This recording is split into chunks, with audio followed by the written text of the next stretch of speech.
여러분 현존하는 인물 가운데 우리 지금 가장 우리 세상에 영향력을 미치고 또 세상을 바꾼 사람 누가 생각납니까, 여러분? 사람마다 다 다르겠지만은 저는 일론 머스크라고 하는 사람이라고 생각을 합니다. 이분은 이제 테슬라의 창업주인데 그 누구도 상상하지 못했던 때에 전기의 힘으로 차를 움직일 수 있겠다, 그런 생각을 한 사람입니다. 또 인터넷 세상을 아주 획기적으로 바꾼 그런 사람이요, 또 태양광 에너지를 개발한 그러한 장본인이기도 합니다. 또 정해진 공간에서만 이제 은행 업무를 우리가 봐왔는데, 이 일론 머스크는 인터넷을 통해서 뱅킹을 할 수 있는 온라인 뱅킹을 할 수 있는 그런 서비스로 바꾼 사람이 바로 일론 머스크입니다. 우주에 로켓을 쌓아 올려서 그 올라간 로켓이 제자리로 다시 돌아오게 해서 많은 사람들을 이제 우주로 여행하는 우주 여행의 시대를 열겠다고 장담했던 사람이 일론 머스크입니다. 이 사람이 새로운 어떤 그 전기차, 태양광 에너지를 얘기하고 우주 여행의 꿈을 이야기할 때, 인터넷 뱅킹이라는 아이디어를 말할 때 세상 사람들은 다 미쳤다고 했습니다. 불가능한 일이다. 그런 생각을 하는 자체가 뭔가 좀 잘못된 생각이다. 그러나 지금 우리는 일론 머스크가 만든 세상 속에서 그가 만든 많은 시스템을 우리 일상생활 속에서 이용하면서 살아가고 있습니다. 그런 말하기를, 나는 지금까지 나의 꿈과 목표에 미쳐서 지금까지 달려왔다. 내가 미치지 않았으면은 오늘 이러한 결과를 이룰 수가 없었다. 그렇게 고백을 하고 있습니다. 오늘 사도행전에 보면은 사도 바울을 신문하던 총독 베소드가 바울을 향해서 너는 미친놈이다, 그렇게 이야기를 했습니다. 총독 베소드가 바울을 미쳤다고 말하는 데는 그만한 이유가 있습니다. 여러분, 미친 사람은 부끄러움을 모릅니다. 미친 사람들은 주위 사람들을 의식하지를 않죠. 자기의 수치를 안다는 것은 벌써 제정신이라는 거죠. 정신이 온전한 사람이라는 것이죠. 미친 사람은 남이 자기를 비웃든지 조롱하든지 수치를 개의치 않습니다. 바울이 그렇게 살았습니다. 바울은 복음을 전하다가 어떤 때는 저놈은 연병을 퍼뜨리는 그런 세균과 같은 놈이다, 그런 소리를 들었습니다. 실제로 들었다는 말도 들었습니다. 그러나 바울은 전혀 개의치 아니하고 열심히 주의 복음을 전합니다. 여러분, 성령에 미친 사람, 예수에 미쳤다, 복음에 미쳤다는 말을 도리어 자랑스럽게 여기는 것입니다. 할렐루야. 그러나 성령을 모르는 사람은 그게 부끄럽게 여겨지는 것이죠. 미쳤다는 말은 다른 말로 하면 돌았다는 말이 돌았다는 말은 변했다는 것이죠. 바울은 베소도 총독 앞에서 자기가 다메섹에서 예수 믿는 사람들을 잡아 죽이려고 다메섹으로 내려가다가 강력한 빛을 통해서 예수님을 만나고 자기가 변화된 사실을 간증했습니다. 그때 베소도 총독이 이 바울이 변화받은 그 경험을 이야기를 듣고, 아니 어떻게 바울이라는 사람이 이렇게까지 변할 수가 있었을까? 바울이 누굽니까? 예수 믿는 사람들 잡아가지고 감옥에 가두고 죽이고 교회를 핍박하던 사람 아닙니까? 그런데 그런 바울이 180도로 완전히 변해서 예수를 전하는, 미치도록 예수를 전하는 그런 사람이 된 것, 어떻게 이렇게 변할 수가 있는가? 이해할 수가 없어서 바울을 향해서 너 미친놈이구나, 그렇게 말을 했던 것입니다. 바울이 성령을 체험하고 변화된 것이 이 베소도에게는 너무나 터무니없는 그런 이야기로 들렸던 것입니다. 여러분, 오늘 우리도 예수 믿고 예수 그리스도의 은혜를 체험하고 구원받은 간증 때문에 손가락질을 받고 또 주의 사역을 위한 열정 때문에 너 미쳤구나, 그런 소리를 듣는다면 이것은 그리스도인의 영광이요 기쁨이 아닐 수가 없는 것입니다. 할렐루야. 미친 사람은 또 남들이 알아듣지 못하는 말을 곧잘 합니다.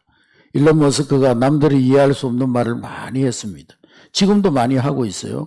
그래서 지금도 사람들이 저 미친놈이라고, 그 꿈속에서 살고 있는 놈이라고 그렇게 말하는 사람들도 있습니다. 베소도 총독은 바울이 전하는 복음을 알아들을 수 없어서 바울이 미쳤다고 말을 했던 것입니다. 여러분, 믿음 없는 세상 사람들의 삶은 단순합니다. 요즘 사람들의 최고 관심사가 뭐예요? 뭐 먹으면은 어디에 좋다더라. 뭘 먹으면은 건강에 좋다더라. 또 어디 가서 뭘 하면 돈 번다더라. 또 어디 가면은 뭐 출세한다더라. 또 어디 가면은 뭐 맛있는 맛집이 있다고 하더라. 그러니까 그저 잘 먹고 잘 입고 잘 싸고 잘 놀고 그게 세상 사람들의 삶의 전부입니다. 이런 사람들에게 천국 이야기를 하고 뭐 영적인 얘기하고 영생의 선물을 얘기하고 죽은 자의 부활과 심판을 얘기한다면 그 얘기는 황당무계한 얘기로 들릴 뿐인 것입니다.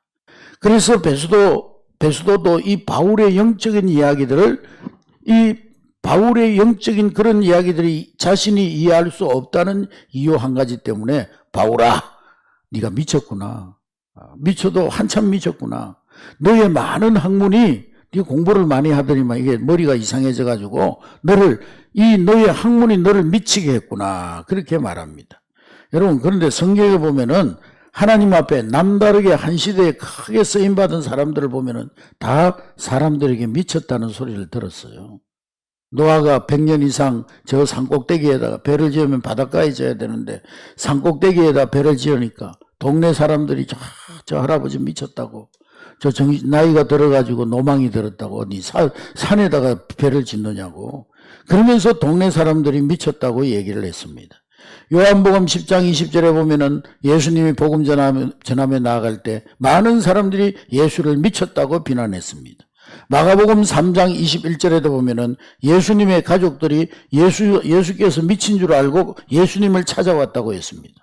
사도행전의 오순절에 성령 받은 그 사도들이 사람들에게 미쳤다는 소리를 들었습니다.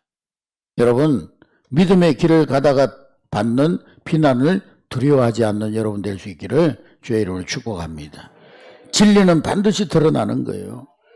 오늘 말씀은 우리에게 말합니다. 모든 사람들에게 칭찬을 듣는 자는 오히려 화가 있을 것이니라. 여러분, 혹시 나는 지극히 신사적이고 정상적으로 보이는 나의 모습이 복음에 대한 열정이 부족하고 하나님을 향한 헌신과 충성이 결핍되어져서 오는 그런 미지근한 모습이 아닌지 여러분 스스로를 한번 돌아보시기 바랍니다. 위대한 업적을 남긴 사람들을 보면은 주위 사람들로부터 미쳤다는 이야기를 한 번쯤은 들어야 했습니다. 여러분, 음악에 미쳐야 한 시대의 이름을 남기는 위대한 음악가가 될 수가 있습니다. 한 시대의 많은 사람, 세계 모든 사람들의 감동을 주는 음악을 남기는 위대한 음악가가 될 수 있는 것입니다. 문학에 미쳐야 세계 베스트셀러의 문학 작가가 될 수가 있고, 영화에 미쳐야 1000만 이상 관객을 동원할 수 있는 영화인이 되는 것입니다. 하나님의 일에 미친 사람이 하나님의 사람이 되고, 복음에 미쳐본 사람이 복음의 진정한 일꾼이 되어지는 것입니다. 우리 한내교회도 예수 한 분, 복음 하나에 미친 사람들이 나올 때 우리 한내교회가 한 시대에 하나님 앞에 크게 쓰임받는 그런 교회가 되어질 줄로 믿습니다. 천국 문 앞에 가면은요, 이렇게 우리 교회를 위해서, 예수님을 위해서, 복음을 위해서 미친 사람들, 성김과 헌신에 미친 사람들, 그런 사람들의 이름이 천국 문 앞에 기록되어져 있을 것입니다. 여러분의 이름이 천국 문 앞에 기록될 때에 한내교회가 진정 하나님이 기뻐하시는 교회다운 교회가 될 수 있었던 것은 바로 너 때문이다. 그런 얘기를 들을 수 있는 우리 모든 성도들이 될 수 있기를 주의 이름으로 축복합니다. 사도행전 16장의 말씀에 보면은, 사도행전 16장, 우리 한번 시간이 없으니까 읽지는 않고 한번 띄워주시기 바랍니다. 사도행전 16장, 거기에 나오는 얘기들을 요약해 보면은, 사도 바울 선교단이 이제 아시아로 선교를 하러 가기로 계획을 하고 작정을 하고 모든 것을 다 결정하고 잠을 자는데 그 밤에 환상이 보입니다. 환상 중에 코가 크고 또 키가 큰 노랑머리를 한 유럽 사람들이 이리로 건너와서 우리를 도와주십시오. 이리로 건너와서 우리를 도와주십시오. 애절하게 손짓하고 서 있는 겁니다.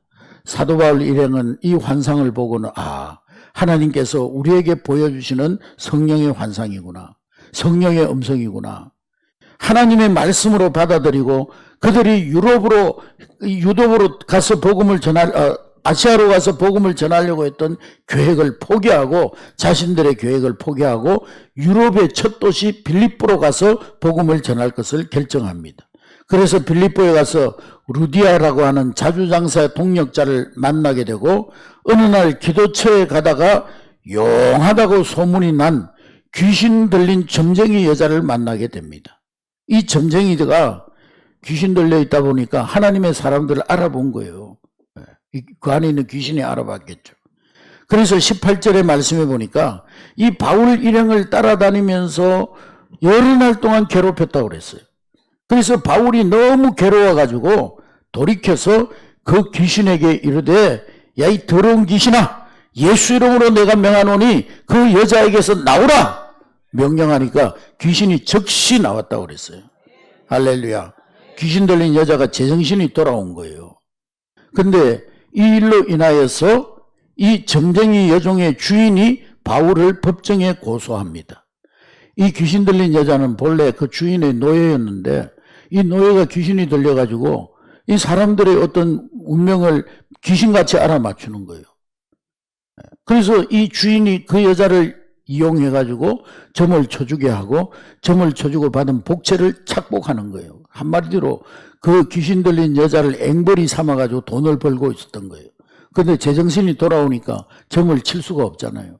그러니까 이 주인이 화가 나가지고 이 바울 일행을 고소한 겁니다.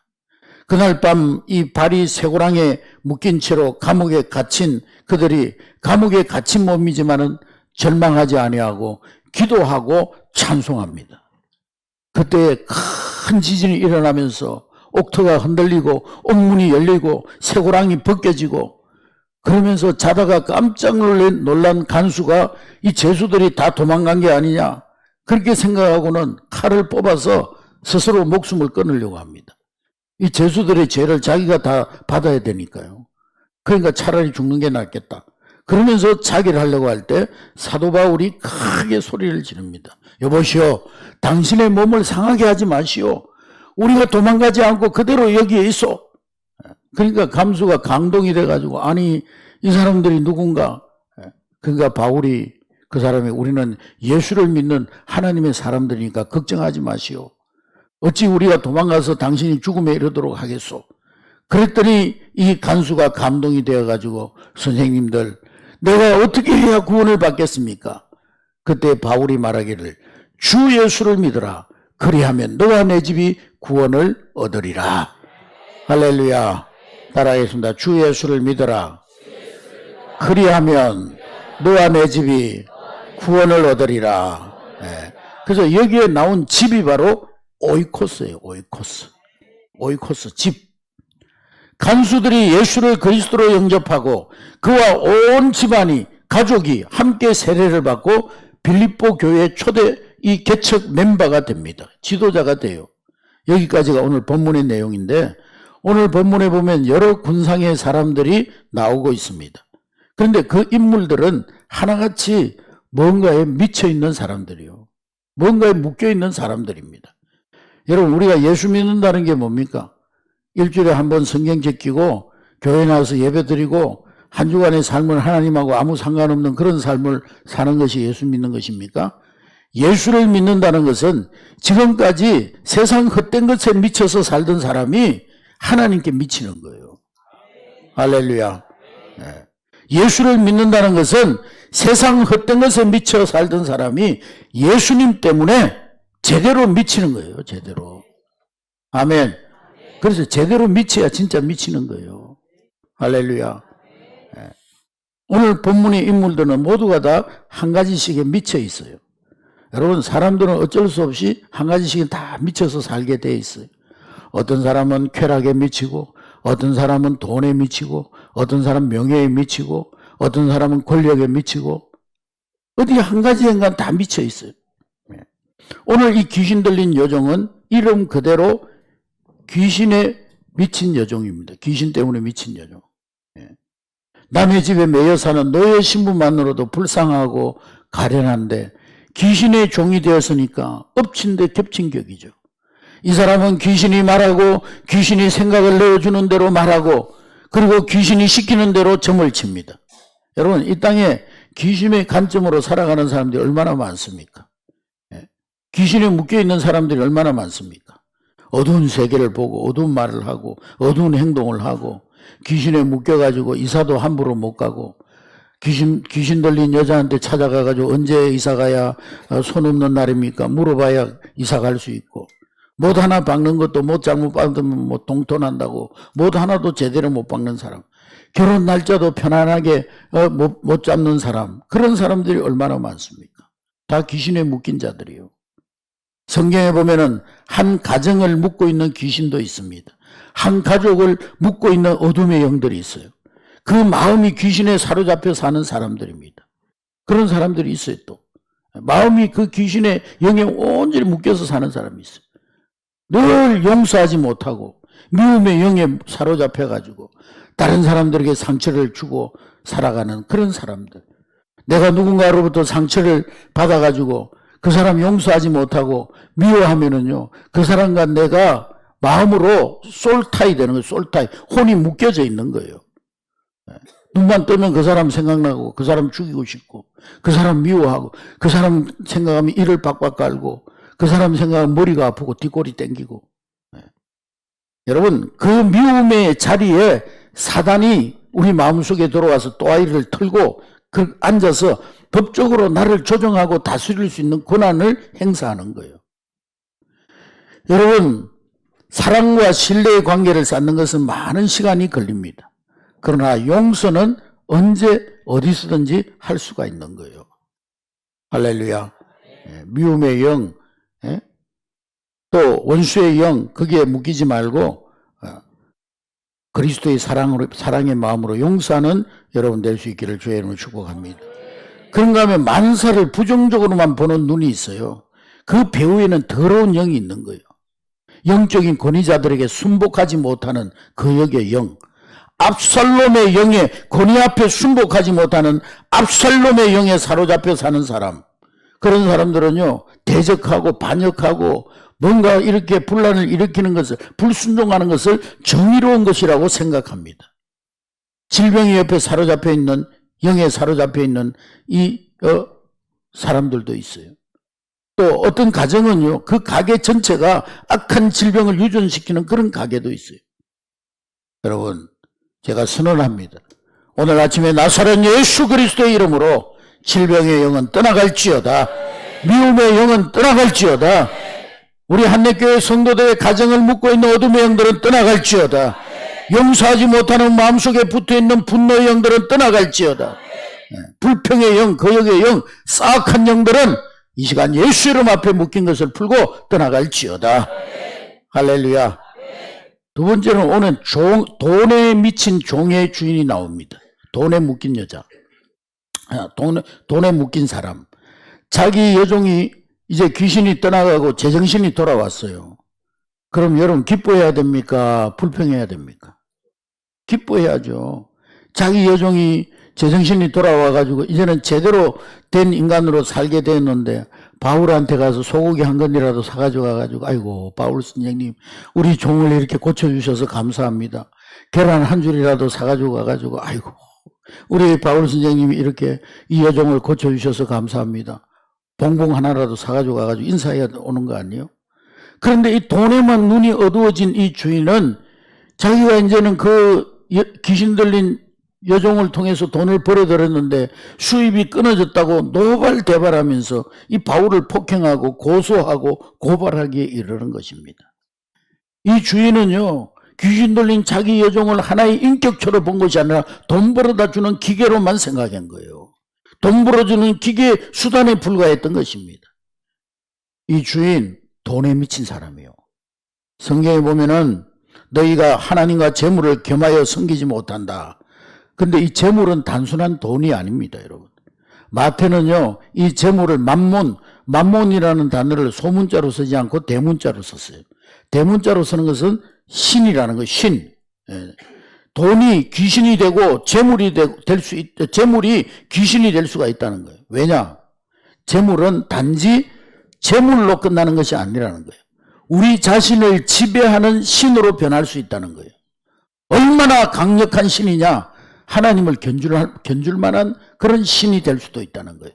그래서 하나님과 재물을 병행해서 말하면서 하나님과 재물을 겸하여 섬길 수 없다. 그렇게 말씀하고 있는 거예요. 여러분, 돈 너무 우습게 생각하지 마세요. 아이고, 나는 돈에 좌우되지 않아. 나는 돈에 관심이 없어. 나는 돈을 이길 수 없어. 그런 사람이 오히려 돈의 종이 되어 있는 사람이 많아요. 인간이 돈 앞에 그토록 무력한 이유는 돈에는 신적인 요소가 있기 때문입니다. 돈은 인간을 조종하는 힘이 있기 때문입니다. 돈은 우리의 신앙의 초점을 상실하게 만들기도 합니다. 신앙의 감각을 빼앗아 버리기도 해요. 하나님을 대적하게 만들 수도 있어요.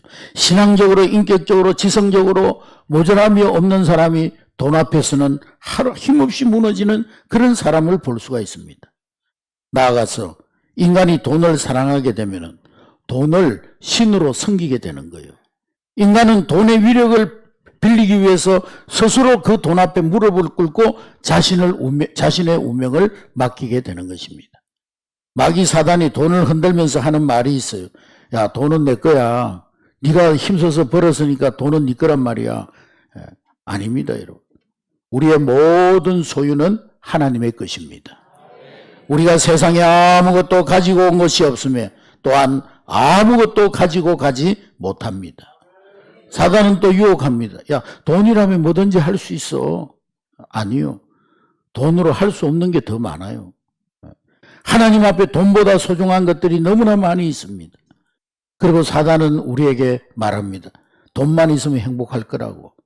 그러나 전도서 5장 10절에 은을 사랑하는 자 은으로 만족함이 없고 풍부를 사랑하는 자 소득으로 만족함이 없나니 이것도 헛되니라 그랬어요. 사단은 돈을 벌기 위해서라면은 무슨 짓이든 하라고 말합니다. 때로는 신앙생활도 일단 유보하라고 그래요. 돈 벌고 나서 신앙생활 하라고 그래요. 속지 마십시오, 여러분. 다 사단의 속임수입니다.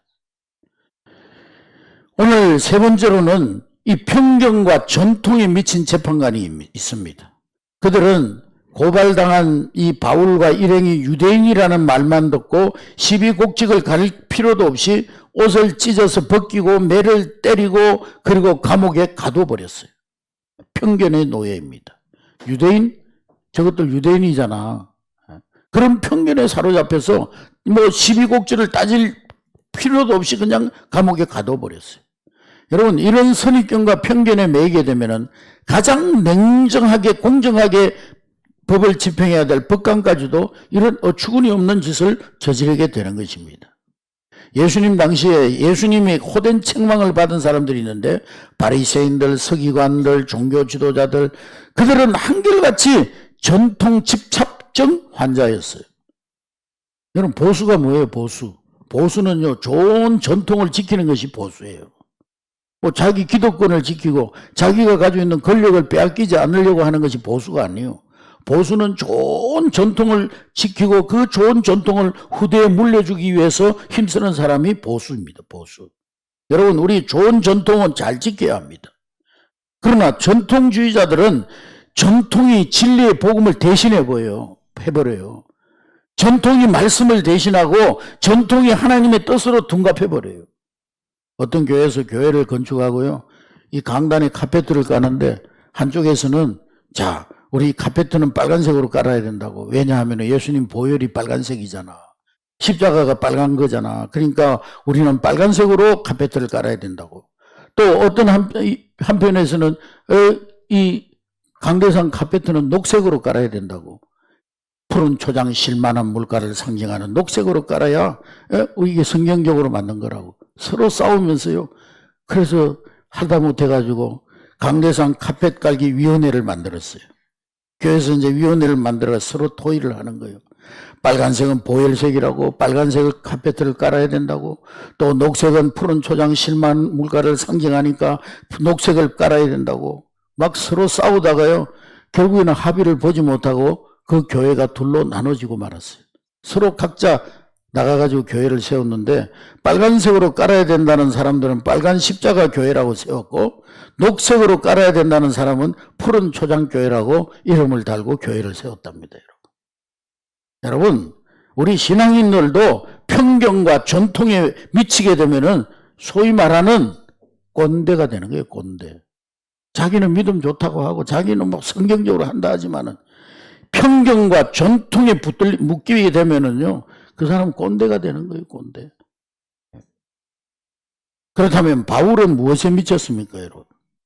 바울은 한마디로 성령에 미친 사람입니다. 따라하겠습니다. 성령에 미친 사람.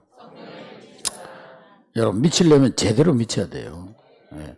오늘 사도 바울은 언제나 성령에 이끌려서 모든 것을 계획하고 모든 것을 결정하고 그리고 행동합니다. 사도행전 8장에 보면 바울은 빌립보에 갈 생각을 하지 않고 아시아에서 복음 전하기를 원했지만은 성령께서 허락하지 않습니다. 비두니아에 가서 복음을 전하기를 원했지만은 성령께서 그 결제를 하지 않는 거예요.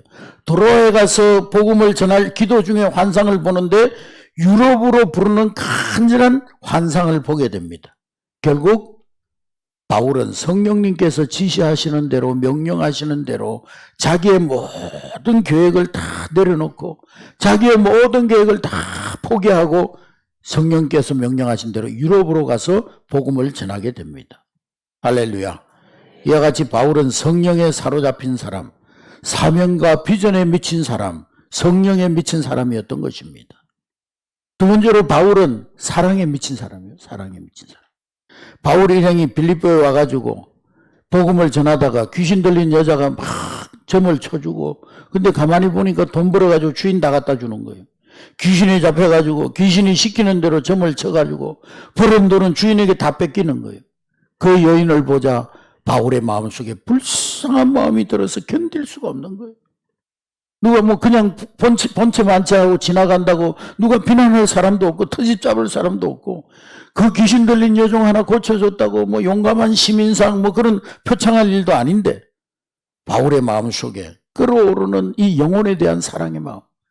아이고 저렇게 귀신 들려서 점치다가 죽으면은 결국 지옥 갈 수밖에 없는데 그 마음속에 끓어오르는 영혼에 대한 사랑의 마음을 주체할 수가 없어서 그 귀신 들린 여인에게 들어있는 귀신을 쫓아내는 거예요. 사랑의 능력으로. 할렐루야. 그 일로 감옥에 갇히게 됩니다. 그냥 복음만 전하다 조용히 복음만 전하다 오면 되는데 왜 긁어서 부스럼을 만드는 거예요. 근데 이 사도 바울이 오늘 이 본문 16장 18절에 보면 그 불쌍한 여인을 보자 마음이 심히 괴로웠다 그랬어요. 여러분 예수 안 믿는 사람 보면 마음이 심히 괴롭습니까? 아무 감각이 없습니까? 네. 그분들은 제대로 미친 사람들이요. 네. 그게 정상이에요. 네. 영혼을 향한 그 사랑의 마음이 불쌍한 그 여인을 그냥 모른 채 지나갈 수 없도록 역사했던 거예요. 사도 바울은 예수의 사랑에 미쳐 살아가는 사람입니다. 할렐루야. 강한 자석에 끌리는 쇠붙이처럼 도와줘야 될 사람이 있으면 자신도 모르게 달려가는 이 사랑에 미친 바울이었던 것입니다. 바울은 하나님 사랑에 미쳐 살고 예수 사랑에 미친 하나님의 사랑에 미쳐 살아가는 그런 사람이 바로 바울이었던 거예요. 할렐루야. 세 번째로 바울은 말씀과 사명에 붙잡혀 사는 사람이었습니다. 바울은 복음 전하는 일을 시험시험 좀 휴가도 갔다 오고 안식년도 좀 하고 막 좋은 데 놀러도 가고 그렇게 쉬엄쉬엄 하면 얼마나 좋겠어요. 그런데 바울에게는 밤도 없고 낮도 없고 풍랑도 없고 감옥도 없고 파도도 없고 혼자 있을 때나 사람들 앞에 있었을 때나 가정에 있을 때나 성전에 있을 때나 그는 미친 듯이 복음을 전했어요. 바울은 고백합니다. 나도 육체를 가졌기 때문에 매를 맞으면 아플 때도 있고 밤잠 자지 못하면 피곤할 때가 있고 먹지 못하면 배가 고프기도 하고 그러나 내 사명의 길 나의 달려갈 길을 끝까지 가려는데 어찌 낮이 있고 밤이 있을 수 있겠느냐? 어찌 편안한 자리에 누워 있을 수 있겠느냐? 풍랑이 내 앞을 가로막을 수가 있으며 감옥이 어찌 복음 전하는 나의 발길을 막을 수가 있단 말이냐? 나는 오직 복음과 사명에 미쳐 살아가는 사람이다. 그렇게 고백했던 것입니다, 여러분. 할렐루야. 바울은 복음에 붙들렸다고 그랬어요. 복음. 주님이 부르신 그 부르심의 상을 향하여 달려간다고 그랬어요. 붙잡혔다는 말의 원문의 뜻은 압착했다, 그런 뜻이 압착. 뭔가 강한 힘이 꽉 짓눌러가지고 막 툭툭 터지는 게 그게 압착이에요, 압착. 제가 어릴 때 저희 집 옆에, 저희 그 아버님 사업하는 사무실 옆에 방앗간이 있었어요. 방앗간에서 기름 짜는 걸 보니까요, 이 창깨를 갖다가 이렇게 막 볶아가지고, 달달 볶아가지고, 큰 보자기에 싸가지고, 이 압착하는 기계가 있어, 압축기. 거기다 넣어가지고 위에서 이렇게 막 돌려. 그러면 막 이 압착기 막 짓누러져가지고, 이 볶아진 창깨들이 압착을 이기지 못해가지고 막 짓눌리고 으깨지고 부서지고 그러면서 밑에 참기름이 뚝뚝뚝뚝 떨어지는 것을 보았습니다. 그게 바로 붙잡힌다는 거예요. 압착한다는 거예요. 여러분, 성령의 무게가 나를 짓누를 때, 하나님의 말씀의 무게가 나를 압착할 때, 하나님의 환상이 나를 압착하여 사로잡을 때, 주의 은혜가 나를 감동할 때, 그 뜨거운 감동을, 그 무거운 힘을, 능력을, 그 위대함을 감당할 수 없어서 입을 열고 손발을 벌려서 나의 오이코스들에게 달려가서 복음 전하는 사람, 그 사람이 바로 성령의 사람들의 모습이 아니겠습니까, 여러분? 할렐루야. 그래서 사도 바울은요, 미쳤다는 소리를 들은 거예요. 여러분, 우리는 무언가에 미치게 돼 있어요. 어떤 사람이 그런 말, 10대는 사랑에 미치고, 20대는 인기와 야망에 미치고, 30대는 사업과 일에 미치고, 40대는 소유와 정욕에 붙잡히고, 50대는 권세에 미치고, 60대는 명예에 미친다 그랬는데요. 어차피 미쳐야 사는 우리의 삶이라면은 미쳐도 제대로 미쳐야 되지 않겠어요? 미치려면 제대로 미쳐야 되는 거예요. 빌립보서 3장 7절부터 8절 말씀해 보니까, 빌립보서 3장 7절 8절 시작. 그러나 무엇이든지 내게 유익하던 것을 내가 그리스도를 위하여 다 해로 여길 뿐더러 또한 모든 것을 해로 여기면 내 주 그리스도 예수를 아는 지식이 가장 고상하기 때문이라. 내가 그를 위하여 모든 것을 잃어버리고 배설물로 여기면 그리스도를 얻고 그 안에 발견되려 함이니. 할렐루야. 여러분, 예수님의 사랑에 미치고 복음에 미치고 사명에 미치는 저와 여러분 될 수 있기를 주의 이름으로 축복합니다. 여러분, 비행기가 이륙할 때 가장 위험하다고 하는데 그때 가장 많은 에너지가 소모된다고 그래요. 그래서 기관사들은요, 이륙할 때 모든 에너지 불기둥을 다 잡아가지고 이 이륙하는 데 사용한다는 거예요. 믿음 생활도 마찬가지입니다, 여러분.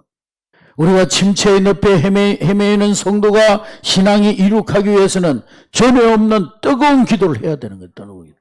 할렐루야.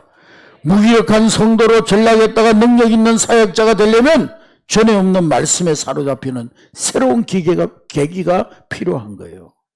성령의 불길을 잃어버리고 냉랭하게 살아가던 사람이 커다란 성령의 기적을 체험하기 위해서는 전에 없는 뜨거운 말씀에 사로잡히고 뜨겁게 기도하는 일이 필요한 거예요. 할렐루야. 여러분, 우리 한내교회와 한국교회, 우리 민족이 일어나야 할 때인 줄로 믿습니다. 다 성령의 능력으로 일어나서 저 푸른 창공을 향해서 두 날개로 힘차게 일으켜야 될 때인 줄로 믿습니다. 저는 교회를 위해서 기도할 때마다 그렇게 기도합니다. 하나님, 우리 한내교회가 땅바닥을 벌벌 기어다니는 그런 교회가 되지 않게 하여 주시옵소서. 우리 한국교회와 우리 한내교회가 무기력한 교회가 되어서 땅바닥에 기어다니면서 세상에 조롱받는 교회가 되지 않기를 원합니다. 푸른 하늘을 높이 나는 그런 교회가 되기를 원합니다. 그래서 침체된 한국교회를 살리고 이 민족을 살려 주시옵소서. 이 교회에 우리 성도들의 가족들을 사용해 주시고 저들의 기업을 사용해 주시고 우리 교회의 젊은이들을 하나님 사용하여 주시옵소서. 저는 그렇게 기도하고 있는 거예요. 여러분, 우리의 발목을 묶고 있던 악한 사단들이 얼마나 몸부림을 강하게 하는지 모릅니다. 우리의 손발을 꽁꽁 묶어서 꼼짝달싹할 수 없게 만드는 거예요. 근데 오늘 이 본문 말씀에 보면 사도 바울은요, 복음 전하다가 모함을 받아가지고 감옥에 들어가서 그 손과 발이 착고에 묶여 있는 상황임에도 불구하고 일사각오의 심정으로 목숨 걸고 기도하고 찬송하는 것을 볼 수가 있어요. 할렐루야. 미친 사람 아니요? 감옥에 갇혀 원망하고 아이고 우리가 누구 때문에 감옥에 갇혔냐 이러면서 사람 원망하고 하나님 원망해. 하나님 우리가 나쁜 짓 하다가 감옥에 왔습니까? 복음 전하는데 왜 감옥에 쳐넣습니까? 하나님 원망하고 그래야 될 텐데요. 그런 상황 속에서도 그들은 기도하고 찬송했어요. 일사각오로. 그랬더니 모든 묶인 것들이 다 풀려지고 지진이 일어나고 감옥문이 열려지고. 할렐루야. 우리 한국교회, 침체된 우리 한국교회도 우리 민족을 살리기 위해서 전에 없는 뜨거운 기도를 해야 될 때인 줄로 믿습니다. 우리가 지난 5주간 우리가 기도하면서 정했던 오이코스들, 또 찾아가서 섬기고 사랑으로 그들을 섬겼던 오이코스들. 어떤 분은 막 사비를 틀어가지고 이번 주에 쿠쿠 가가지고 뭐 칠공주들을 다 식사 대접한다고 그러더라고요. 그 보령에 칠공주가 있나 봐요.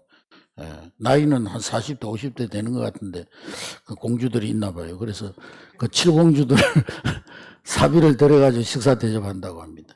이렇게 섬겼던 우리 오이코스들, 이제 마지막 한 주간 바울의 심정을 가지고 다시 찾아가서 그들을 섬기고 또 그들을 초청하고 그래서 풍성한 생명의 열매를 맺는 그런 한 주간이 될 수 있기를 주의 이름으로 축복합니다. 우리는 기도하고 섬기고 찾아가지만은 열매 맺게 하시는 일은 하나님이신 줄로 믿습니다.